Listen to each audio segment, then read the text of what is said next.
Welcome back to the Vantage Point YouTube channel and episode 17 of our vlog, where I'm afraid this time there is no unboxing.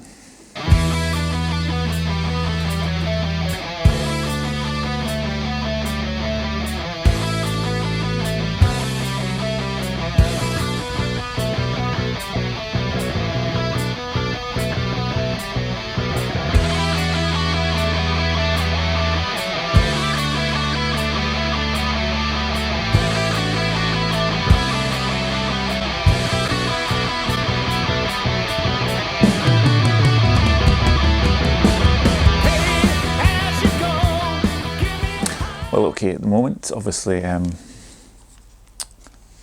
big thing for Vantage Point is our album is out and has been out for a couple of weeks now. You can still buy the CD or the CD deluxe edition with the magazine. So obviously we're just spending our time trying to promote it at the moment, posting here, there and everywhere. And the latest reviews come in from Rock Hard in Italy, page 124.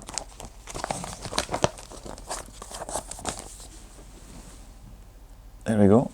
They've given us a mark of 7. I'm assuming that's 7 out of 10.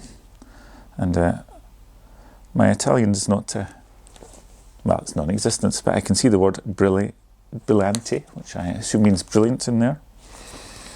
So that's quite good. Hopefully some people in Italy have read that and streamed our music. And that pretty much is the news at the moment. We have a new album and we're promoting it, and we've taken a slight break from working on the next one, but hopefully we'll be back on that soon and I'll be able to tell you about it in our next episode. Right, for the story of the song, we're going to talk about the track A Bunch of Cowboys, which is on our Work, Work, Work album. The Work, Work album came out in 2017, but this song goes back to 2003. Patrick wrote the intro riff, and played it to Murray in a rehearsal, and then Murray came back, I don't know if it was the following week or in a subsequent week, with the rest of the song, and the song was called Straight Talking Women. We recorded that then as the three-piece, Murray on drums, bass and vocals, and me and Patrick playing guitar. At the Groove Tunnel. It was the first. It was in the set of 4 songs we first did there. Girl, you're acting kinda crazy. And girl, I'm feeling kinda lazy. Playing games makes signals hazy. Won't you be straightforward, baby?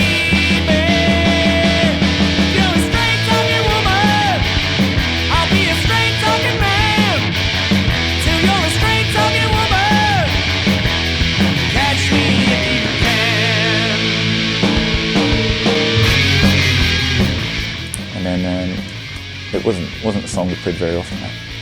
We definitely played it once, maybe twice. I think the first time we played it was at Whistle Binkies, and then that's the only time we played there. My abiding memory of that gig is playing the guitar in the amp and hitting a chord to see what it sounded like, and the sound guy running up to you and telling me that's far too loud and there's no way we can play it that volume. So that was a great start to that gig. And then it didn't do much for that song until we came to the Work, Work, Work album, and then when we were talking to what kind of songs we could do on that, because they were all themed by work, we came up with, we'd have a Cowboys and Indians. Obviously we have Indians, the workplace, you know, too many chiefs, not enough Indians, and then we've lived forever employing a bunch of cowboys to come and do work for them. So that's where the lyrical idea came from. And it's got we probably didn't play it that much because it's much more a kind of bluesy hard rock song than our usual stuff. So Murray had always wanted a harmonica on one of the songs, so it seemed an ideal fit. So we got Andy from his other band, Bomb Scare, came along and did the harmonica on it. And I mean, apart from the vocals, the only other change was we put in a new kind of, I don't know if we put in we changed the beat behind the chorus, I think is maybe a better way of putting it. It was kind of referred to as the status quo bit when we were rehearsing it. And Patrick came and played on that one. I didn't actually play any guitar on it. Here we go.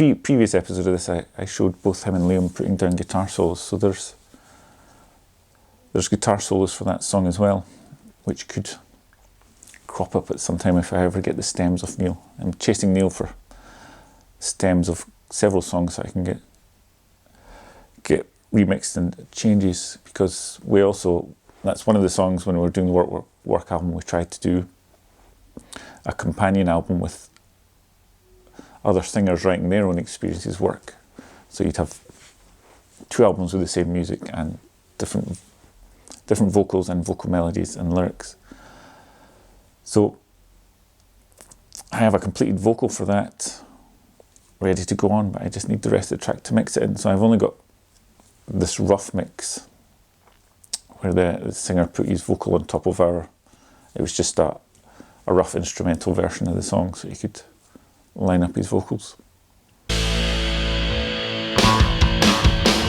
Just another Monday morning, head bringing weekend bills, keeping up with the rest of the herd, beat the clock and slam the doors, watching numbers flying past, fingers racing to keep time, head down and nose tied to the garage.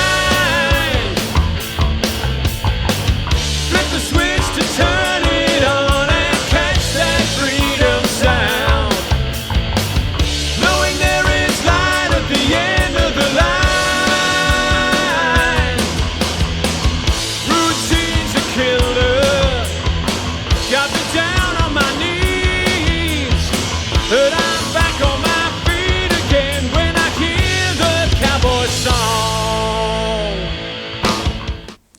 So for the trip into the archive for this episode, we're going back to the recording studio again, and this is Liam recording guitar for the track The Big Welcome, which is the first track on the Demonic Dinner Dance. It's a short instrumental piece which welcomes you to the Demonic Dinner Dance.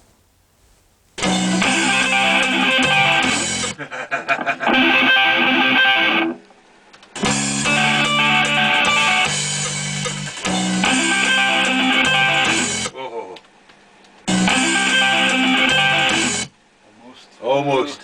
It was a good sort of sweep, but I think he doubled the note somewhere.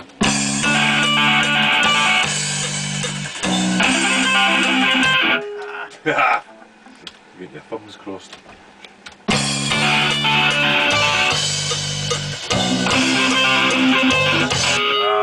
No, it's just pure biffery.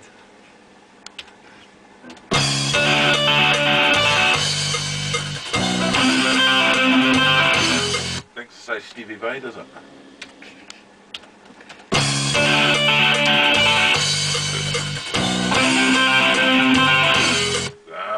Still hearing something wrong there. Oops. No chance to get in on that.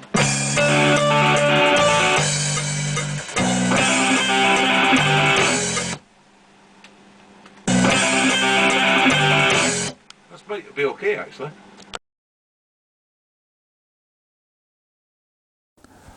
Alright, so for this episode's top 5 or something, I'm doing patches, which I'm sewing onto old pairs of jeans to turn into draft exclusers. Save a bit of money on the old energy bills. Although how long I have to use a draft excluder for to cover the cost of all the patches, I don't know. And so the top 5, well, I won't say what's definitely not in it is this Iron Maiden one, which came with their Somewhere in Time album box, which also had a kind of average figure inside it. You'd have thought Maiden's quality control would be a bit better than that, because that's quite rubbish, but never mind. Anyway, so at number 5, we have this Fly on the Wall by AC/DC, which I actually think is a really good album. It's a quite nice looking patch. At number 4, we have this cute little Stormtrooper. Number 3, the Status Quo with the missile from the Just Supposing album. It kind of makes me think of Status Quo as a good hard rock band when they were serious before they became that kind of jokey comedy duo. At number 2, we've got that old Lego Black Knight. Just reminds me of the old childhood. But I think the coolest patch I've got for my draft excluder is this Transformers one. It's just really nice bright colours and a distinctive logo. There it is. So that's my top 5 patches I've bought for my draft excluders. So that's the end of another episode of the Vantage Point vlog. You are of course more than welcome to subscribe. We're up to 98 subscribers. Could make it to 100 this year. So, and till the next episode, go off and have a listen to our album. Cheers.